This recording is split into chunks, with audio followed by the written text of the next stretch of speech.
Hello everyone and welcome to my side of the internet. You may have already noticed that the camera quality has significantly jumped. It's because I'm using my phone. The camera on my laptop has decided to crap itself and it refuses to record video because of some sort of privacy issue with the microphone, and I've dabbled with the settings and it doesn't want to work, it doesn't want to behave itself. So I'm going to use my phone for the time being to record the visuals.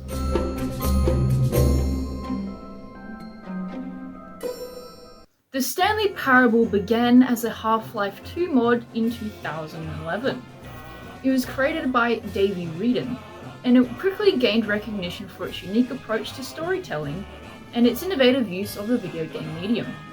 The game was voiced by Kevin Brighting as the narrator, the lovely, sadistic British narrator that has decided to put the main character Stanley in a perpetual corporate hell, from which he can either choose to escape or goof off and do something else. Due to its success, the Stanley Parable was later developed into its own fully fledged game in 2013, with help of William Pugh under the Galactic Cafe name.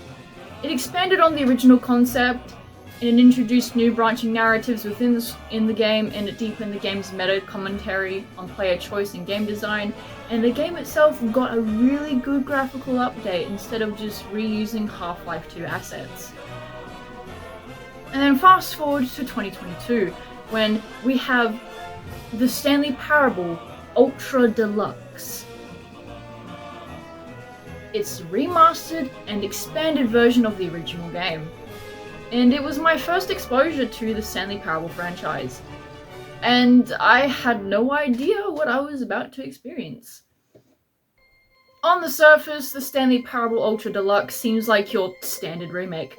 The entire game was remade from the source engine and ported over to Unity, with better graphics, better features, and you don't have the source engine command prompt console, so we lost a room from the original game, which was called, I don't know what it was, I'll put an image on the screen, but it was a room you could access if you tried to turn on cheats, and then the narrator would put you in there and be like, no, you can't do that, sit in here and think about what you've done. So in the Stanley Parable Ultra Deluxe, you are asked a question. Have you played the Stanley Parable before? Yes or no? If you click yes, a door will appear quicker than if you haven't played the game before. The door says new content, and everything has changed. For better or for worse, depending on who you ask. Some reviewers just think that the new features are just tacked on to justify paying for a new game. I mean, I think the new features are pretty good. Except for one thing, which is what we're going to be talking about today. So sit on your chair, get comfy.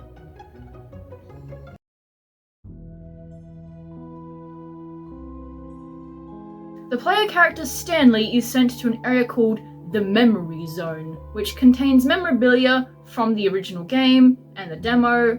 I can't remember if there's anything for the mod, but yeah, the Memory Zone is like this area where it's like, oh yeah, look at all the great things we did, Stanley. Look at all these awards we got. And then we're brought to an area full of shipping containers which contain lots of reviews from Steam. Many of those are negative reviews. And that is where the most traumatizing part of the game starts. I originally only checked out the Stanley Parable because of funny TikToks showcasing the absurd humor of the game, and it's like, this seems cool, I might check it out. And then I got into the game and it's like, hey, actually the narrator, I don't like him. He's a bit of a dick. He's a bit of a sadistic dick, and I don't like him. He's a bit manipulative. This is a bit toxic. I'm not a big fan of this.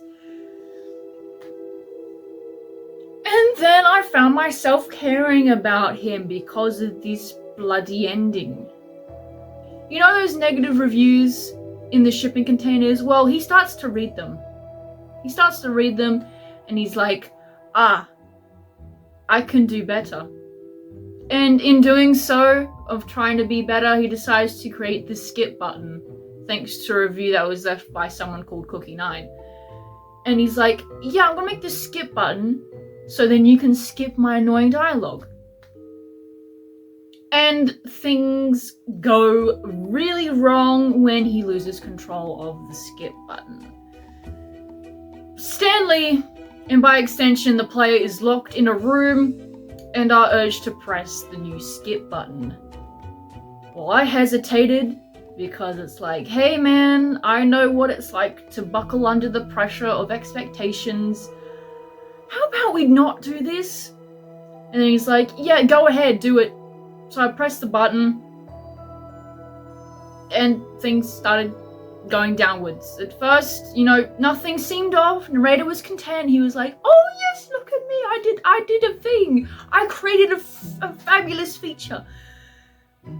And then with each subsequent press of that stupid button, time moves forward at increasingly large increments. First, it's only a few minutes, then it goes to hours, and days, and weeks, and months, and years. Second skip, he was trying to still rationalize the bad reviews. Third skip, he was sitting alone for 30 to 45 minutes and he asked me to wait while he searched for a way out of the room since the door has mysteriously disappeared behind me. And I actually waited for like an hour. Deadass. Eventually I pressed the button again because it's like, yeah, this is taking a bit too long. And then it's like 12 hours had passed in the game. Narrator was a bit uncertain and anxious and he's like, maybe this was a bad idea. And then another press and 2 whole weeks had gone by. And the narrator was panicking. And so was I as well, because it's like, what is happening? And then of course there's the next skip. A year has passed. He's a bit more anxious and he was delighted that I had returned. He's like, Stanley, you've come back! And I'm just there like, I want to go home. And then the next skip, there was complete and utter silence. I was panicking. The voice that had annoyed, berated, and against all odds comforted me and reminded me that I was not alone in that corporate hellscape. It was gone. The room was the same, but the narrator being absent was terrifying, It's like this character that has been with me throughout like most of the game is just gone. What was I to do? So then a few more skips go by, and I hear him again. He's muttering nonsense over and over, repeating the same thing. His mind is obviously not doing great. There's water damage in the room and it's getting worse. There's like water leaking in the corner. And each press of the button is just terrifying. At one stage, there was plants growing in the corner and it was like really serene. And then the next time I pressed the button, there was this screeching noise.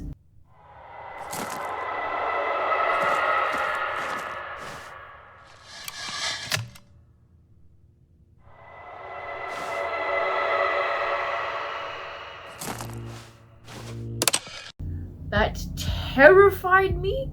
I've played a few horror games and watched a few horror movies, but that was something else. That just felt wrong. My anxiety was up and it's like, I don't feel safe. I do not feel safe. I wanted to reset the game and just have everything back to normal But against my better judgment, I pressed on and pressed the button again. The final press led to the room collapsing, and Stanley's able to walk out into this big expansive desert. The memory zone is no more. It was just a massive desert, basically just like a nuclear fallout wasteland, just like desert, just sand everywhere.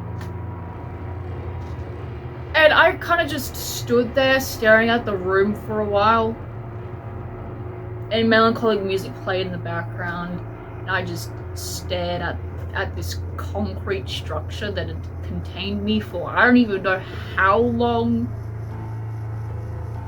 And at that point, I realized the narrator was probably most likely dead, because I hadn't heard him in a really long time. It was terrifying. I felt really guilty, and I actually cried at the time. It's like, I let this happen. Why did I let this happen? I didn't expect to care for the guy, because again, he was sadistic. He kept Stanley trapped in this corporate hellscape for who knows how long. But killing him off felt wrong. It's like, no, I can't do that to him. That's just too far. And then, of course, narrator just comes back like nothing happened, and I'm just sat there like, hang on, I need a minute. I haven't processed this. And then like, oh, the new content door's there again. It's like, I don't want to go back into the memory zone. No.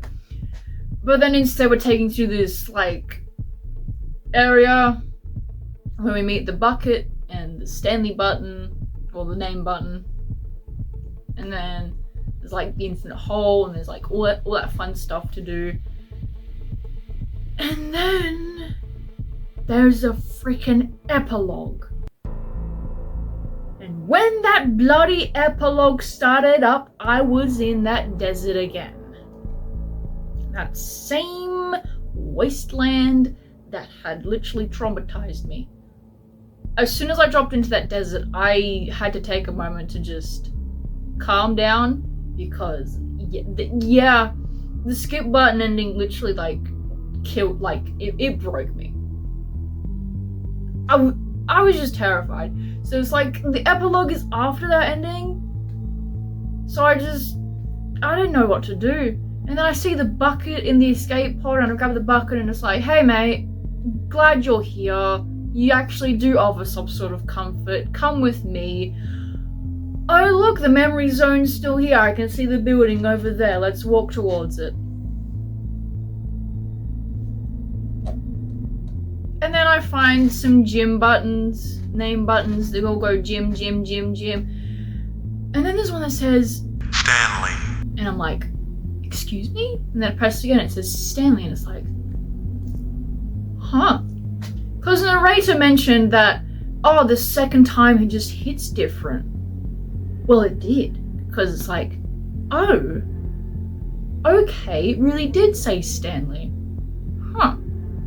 So I just keep going, and then eventually the epilogue ends. I literally hate the skip button ending.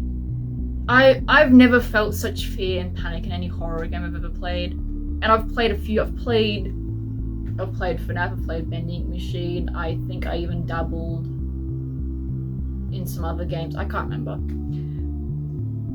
But yeah, the emotions that ending provoked in me, yeah, it was terrible. I felt awful. And I don't want to do that again. And I don't want to suffer through that silence again. Because without a narrator, I just felt so bloody alone. Even though I hated the guy. Like, I really hated him going into the game. Because I went through some of the endings, and he was just downright mean. He was just awful. And then to all of a sudden care for him because I accidentally killed him and led him to become insane? Yeah, that ending broke me. It actually literally broke me. It made me appreciate the narrator more than I thought I should have. So that was wild. I think this ending also affected me because I couldn't make myself make Stanley jump off the staircase. I couldn't bring myself to that. Not after the skip button ending. Like, the narrator just sounded so scared and so sad when he saw me jumping off that staircase. It's like, I can't do this to him again. I can't hurt him like this again. So I just sat there in this ending and just chilled with him for a bit because I just couldn't do it. And then I just been seeing other people play the game and just throw themselves off that staircase again and again and again. They were laughing. They were laughing. And it's like, how could you do that? Yeah, the skip button ending really messed me up. Like, it really did. It messed me up. So yeah, put in the comments about your experience with the Stanley Parable. Did it affect you as much as it affected me? We'll have to see.